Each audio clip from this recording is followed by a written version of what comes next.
All right. and I'll be riding up there.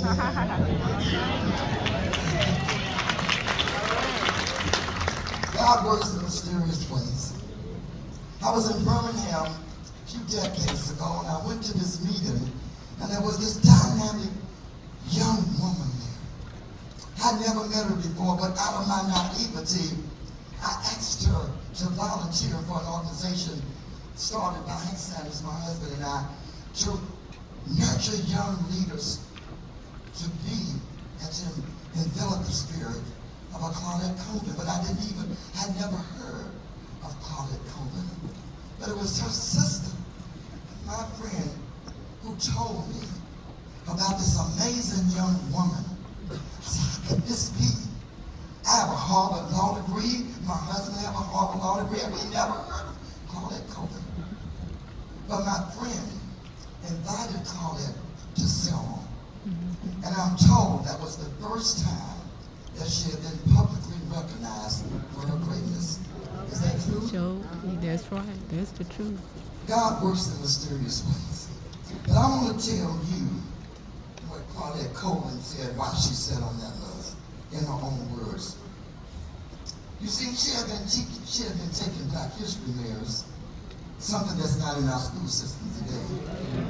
And this is what she said: I could not move because history had made me glued to the seat. All right. I felt like Sojourner Truth's hands were pushing me down on one shoulder, and Harriet Tubman's hands were pushing me down on another shoulder. I could not move. That's the words of Claudette. I am going to try to stick to that 2 minutes. I think I've already used one. Today in Selma, I'm missing a film because a young man that was a part of the Selma movement near Birmingham for the 15, he was killed last Saturday night by another young black man as he was trying to stop a conflict. That's why we cannot stop the work of a Claudette Colvin. That's why we cannot stop the teaching of history. This is the poem I wrote for her, very short. To the front seat of humanity, missing from the back of the bus, endowed and prepared to deny their savage inhumanity. The beautiful one. The beautiful one, she paid a price. It was the loss of liberty and rejection from the village she sacrificed to save from the beast of segregation and unthinkable indignities. They could not visualize or understand the vision and resiliency of the beautiful one. From the shadows of history, she emerged years after her footprints were carved on the pathway to freedom. Finally, her story was told, Gloria, the girl child who inspired Rosa Parks 9 months before her heroic stand.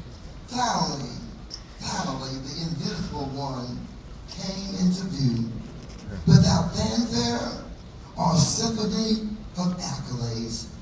From the back of the bus to the front seat of humanity, her humility and courage revealed the essence of the beautiful one.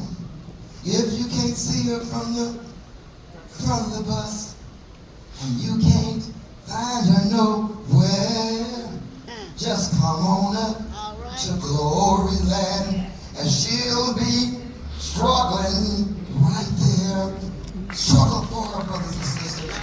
Fight for her, fight for our children. Stop the bad about history. Save our human rights, save our democracy. Do it for the beautiful one. Thank you.